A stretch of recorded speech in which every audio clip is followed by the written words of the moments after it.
Bom dia, Fernando. Bom dia a todos que nos acompanham aqui no Morning Show, diretamente da casa do senador Ciro Nogueira. Casa do senador. Aqui, ó, à minha esquerda. Cobertura frenética. O advogado Sensacional. acabou de chegar aqui, deu alguns esclarecimentos, algumas informações. Uma delas é que ele está em casa, que não vai sair, não tem previsão de sair e nem de falar com a imprensa, pelo menos por hora. Segundo ele, ainda está muito cedo, muita coisa ainda precisa ser apurada e é justamente isso que também estamos apurando aqui em loco. Outros colegas de imprensa também aqui atrás apurando todas as informações, novidades sobre esse caso, a quinta fase da Operação Compliance Zero, diretamente da casa do senador Ciro Nogueira.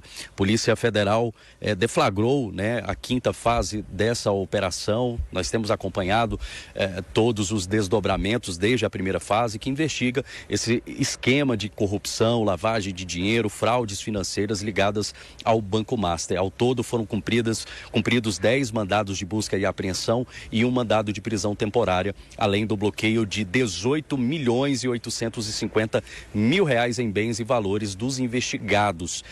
O principal nome político entre os alvos, justamente o senador Ciro Nogueira, presidente nacional do Progressistas. Por decisão do ministro André Mendonça, do STF, o senador está proibido de manter contato com outros investigados e testemunhas do caso, inclusive com o próprio irmão, que também é citado nas investigações. Segundo a Polícia Federal, Ciro teria usado o mandato parlamentar para defender interesses do Banco Master dentro do Congresso Nacional, em troca de vantagens financeiras como pagamentos mensais, é o que chama bastante atenção. Seriam pagamentos mensais, viagens internacionais e participações societárias com deságio milionário. Outro nome que chama atenção é o de Felipe Cansado Vorcaro, primo e operador financeiro de Daniel Vorcaro. Ele teve a prisão temporária decretada por 5 dias, segundo informa a decisão do ministro. A Polícia Federal, inclusive, afirma que Felipe era responsável por operacionalizar pagamentos, transferências e estruturas usadas nesse suposto esquema e que teria deixado justamente um imóvel na Bahia minutos antes da chegada dos agentes em uma fase anterior da operação, levando aparelhos eletrônicos, e isso realmente gerou grande repercussão. A defesa do senador Ciro Nogueira esteve aqui agora há pouco, emitiu também uma nota repudiando qualquer ilação de ilicitude e afirmou que o parlamentar não teve participação em atividades criminosas. Os advogados disseram ainda que Ciro está à disposição da Justiça para prestar qualquer esclarecimento e também os advogados criticam as medidas investigativas, classificando como graves e também invasivas, baseadas apenas em trocas de mensagens e relatórios de terceiros. A gente continua aqui em frente à casa da residência, em frente à residência de Ciro Nogueira, acompanhando todos os detalhes, qualquer novidade, faço questão de retornar aqui no Morning Show, meu querido Fernando. Muito bem-vindo sempre, muito obrigado. Estamos atentos, qualquer coisa bate na nossa janela e você tem entrada franca por aqui. Marco, muito obrigado, bom trabalho por aí. Então, eu queria ouvir o sofá aqui, porque esse nome é o Felipe Cansado Vorcaro, primo de Daniel Vorcaro, preso hoje em Belo Horizonte. Em janeiro, a gente falou aqui, ele conseguiu fugir daquela casa maravilhosa de Vorcaro lá em Trancoso. E, surpreendentemente, ele soube, talvez, parece que não, mas soube que receberia uma visita do japonês da Federal, né? E saiu para caminhar às 5h30, com um carrinho de golfe e uns 8 laptops, celulares e tudo mais. Teria ido embora. Cadê o cara? Não, ele saiu, mas são 5h27 da manhã. Não, ele já tinha saído. Hoje ele acabou sendo preso. Ele também é investigado por ser o operador das mesadas.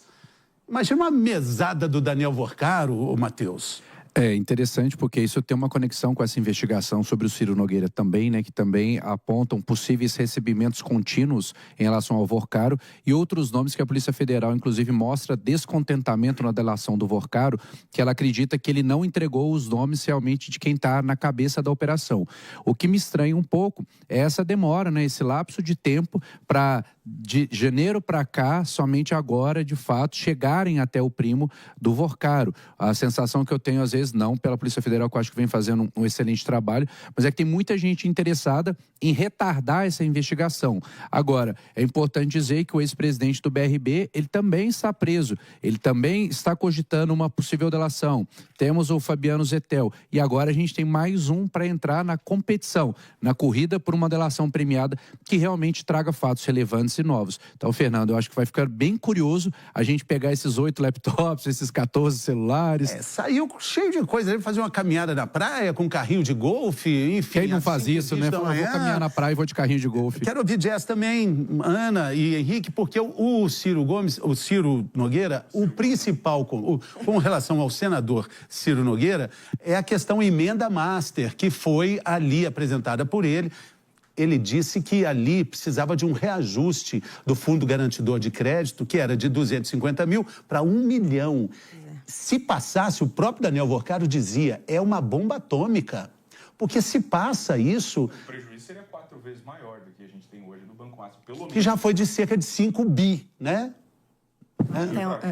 Não. O Fundo Garantidor de Crédito cobriu cerca de 43 bi. Então a gente chegaria provavelmente a uns 200 bi, caso o capital necessário fosse esse. Ainda bem que não passou, Fernando. Não, eu queria pegar outros trechos aqui, ó. A emenda até que o Fernando se refere é a emenda número 11, a PEC 65 de 2023. E uma coisa que me chamou a atenção na decisão do ministro André Mendonça é que ele coloca que, segundo as mensagens, o conteúdo da versão entregue é reproduzida de forma integral pelo parlamentar. E aí vem a mensagem de Daniel Vorcaro. Abre aspas, saiu exatamente como mandei. E fecha aspas. Aqui eles mostram ali na investigação da PF um esquema em relação à entrega de envelopes que tinham medidas, que seriam benéficas para os empreendimentos de Daniel Vorcaro. Então, os envelopes não iam ali com o logo do Master, era um motorista específico que entregava para não estar ali alinhado a saber quem era que estava mandando. E eram vários projetos de leis, medidas. E isso é usar o mandato, caso seja confirmado, a suspeita da Polícia Federal é essa, em prol dessa situação aí de benefício privado para Daniel Vorcaro. Um outro trecho que me chamou muito a atenção e que também é ressaltado na decisão do ministro André Mendonça, e ele coloca em título ilustrativo um diálogo entre Léo Serrano, que intermediava todas essas operações, e Daniel Vorcaro. E Léo Serrano manda essa mensagem. Só uma pergunta rápida. É para os meninos continuarem pagando conta dos restaurantes do Ciro, Flávio, até sábado? Daniel Vorcaro responde. Sim, depois leva meu cartão para St. Bart's. Ou seja, as despesas estariam sendo pagas ali pelo dono do Banco Master, hoje preso e futuro delator, Daniel Vorcaro. É muito complicado, porque o que a Jess acabou de dizer, parece que essa emenda foi feita integralmente pela assessoria, né, jurídica do próprio Banco Master, embora tenha sido apresentada pelo senador Ciro, né? Exatamente, mas assim, não me surpreende aí o envolvimento do Ciro Nogueira nesse caso, nem ele como alvo da investigação, porque a gente sabe que diversos casos polêmicos ele esteve envolvido, né? Entre eles, ele já foi recordista, por exemplo, de inquéritos no STF, e quando ele era ministro da Casa Civil lá no governo Bolsonaro, ele era apontado como o gerente ali do orçamento secreto. Eu só acho interessante que, assim, recentemente o Valdemar da Costa Neto fez um comentário interessante dizendo que o Ciro Nogueira seria o vice perfeito para o Flávio Bolsonaro. Eu queria saber se o Valdemar da Costa Neto ainda continua achando que isso seria válido para o Flávio. É interessante que a defesa do Ciro soltou uma nota, né? Em uma parte ela coloca-se de uma certa forma até revoltada, dizendo: pondera por fim que medidas investigativas graves e invasivas tomadas com base em mera troca de mensagens.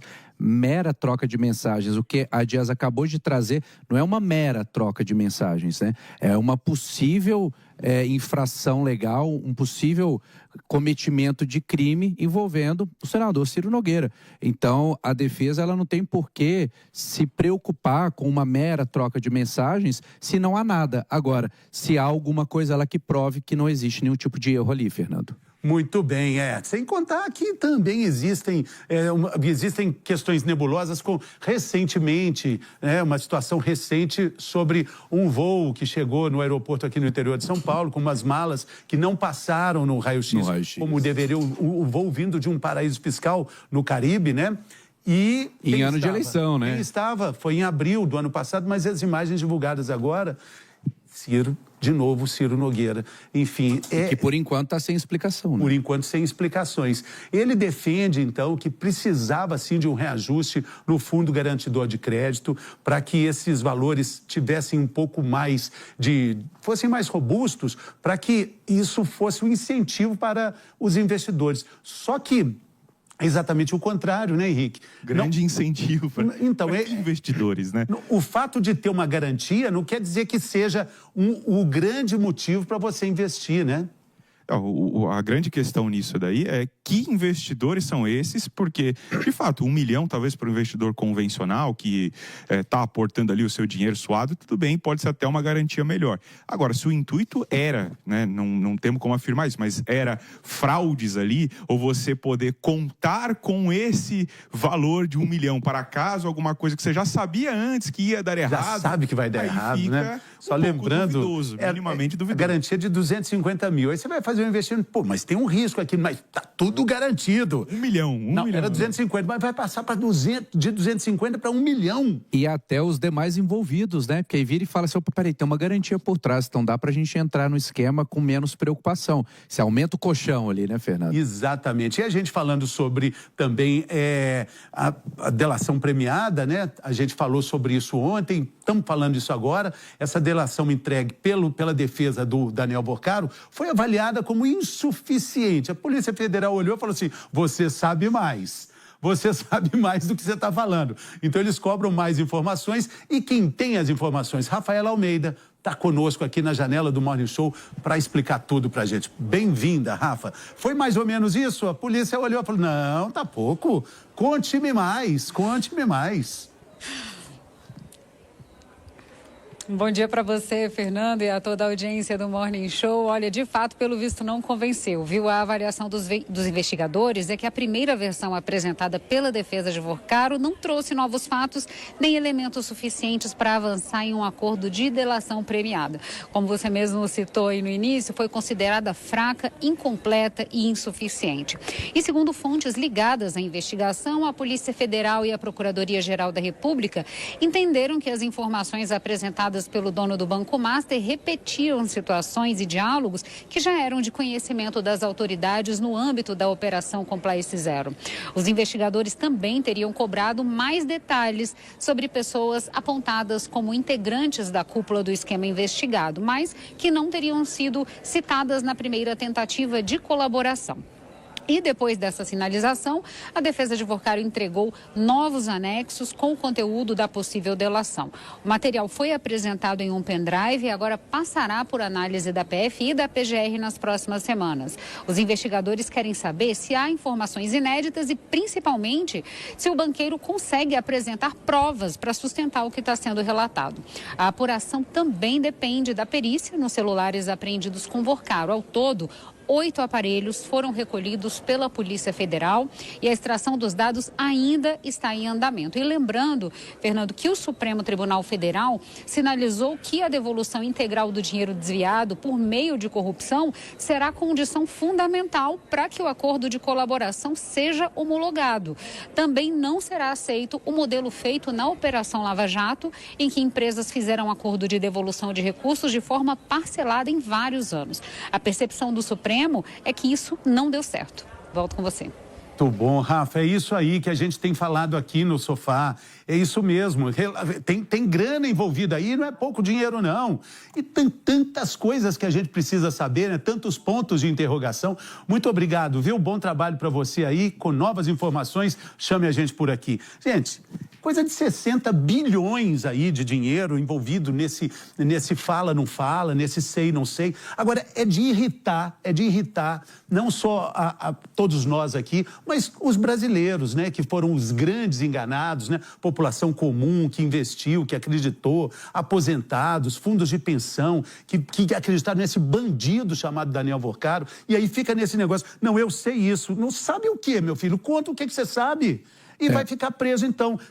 Paga 60 bilhões, então, e pronto. Vale lembrar que é muito difícil alguém devolver 60 bilhões. Sim, vale lembrar que o Vorcaro é o ponto comum, né? O caso Master é o ponto comum em vários outros escândalos. O INSS e outros tantos que a gente viu não prosperar. O Banco Master está envolvido. Agora, Fernando, talvez eu esteja aqui com uma teoria da conspiração, mas eu me preocupo um pouco, às vezes, com o estabelecimento de regras muito rígidas para que essa delação, de fato, seja homologada e aconteça, e no fim das contas, isso acabe não dando em nada. Eu tenho sim esse medo. Às vezes eu fico pensando, tem tanta gente poderosa, possivelmente envolvida, com trocas de mensagens que já foram mostradas publicamente. Vimos jornalistas serem ameaçados, né, possivelmente coagidos. Aí eu fico aqui pensando, talvez só dentro da minha cabeça, será mesmo que é de interesse dos grandes poderosos de Brasília, das mais variadas esferas de poder, que essa delação prospere? Ou será que esse estabelecimento de regras tão rígidas, tão pesadas, não é justamente para que isso comece a morrer, perder força? Só que tem uma pessoa na cadeia, né, Jess? O cara está preso, né? Ele não é dado a lugares pequenos, né? A cubículos.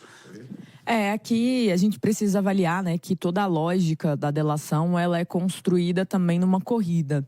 Então, agora nós temos uma corrida entre os que estão presos nesse momento. Eu acho que os principais é o ex-presidente do BRB, Vorcaro, em relação a quem faz isso primeiro. Só queria clarificar que a delação, o que acontece? Primeiro se fez uma pré-delação, é um resumo, é o que vai estar lá. E isso foi entregue há umas 2 semanas, e isso foi o documento que a PGR e a Polícia Federal rejeitaram, afastaram.